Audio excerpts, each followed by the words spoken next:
মহাভারতের সময় পৃথিবী অন্যায় ডুবে যাচ্ছিল। দুর্যোধনের অত্যাচারে পাণ্ডবরা নির্বাসনে, হস্তিনাপুর অন্ধকারে। ঠিক তখনই ধর্মের আলো নিয়ে উপস্থিত ছিলেন ভগবান শ্রীকৃষ্ণ। কৃষ্ণ দুপক্ষকেই সুযোগ দিলেন। দুর্যোধন বেছে নিল সেনা, আর অর্জুন বেছে নিলেন কৃষ্ণ, শুধু কৃষ্ণ। যুদ্ধক্ষেত্রে অর্জুন যখন আত্মীয়দের দেখে ভেঙে পড়লেন, তখন কৃষ্ণ রথ থামিয়ে বললেন, পার্থ, যে অধর্মকে রক্ষা করে সে নিজেই অধর্মী হয়ে যায়। ওঠো, যুদ্ধ করো, কর্ম করো, ফলের চিন্তা করো না। এইভাবেই জন্ম নেয় ভগবদ গীতা, যা আজও জীবনের সত্য। কুরুক্ষেত্রের 18 দিনের যুদ্ধ, ধুলিতে মিশে গেল অত্যাচার।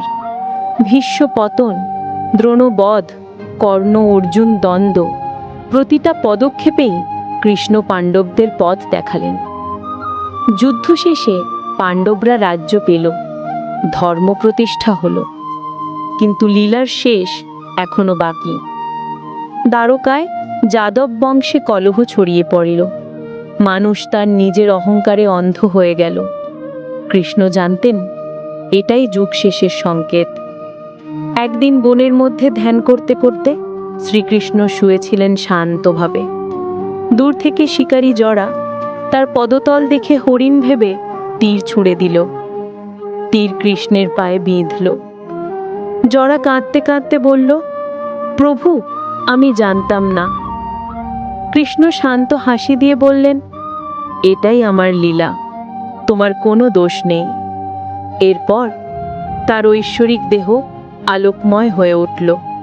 শ্রীকৃষ্ণ পৃথিবী ত্যাগ করলেন, ফিরে গেলেন বৈকুণ্ঠে। তার বিদায়ের পর দ্বারকানগরী সমুদ্রের নিচে ডুবে গেল। যেমনটা ভবিষ্যৎবাণী ছিল, কৃষ্ণের সময় শেষ হলে দ্বারকাও থাকবে না। আজও মানুষ বলে কৃষ্ণ চলে গেছেন, কিন্তু কৃষ্ণের অস্তিত্ব কখনো শেষ হয়নি। তিনি ধর্ম, সত্য এবং আলোর চিরন্তন প্রতীক।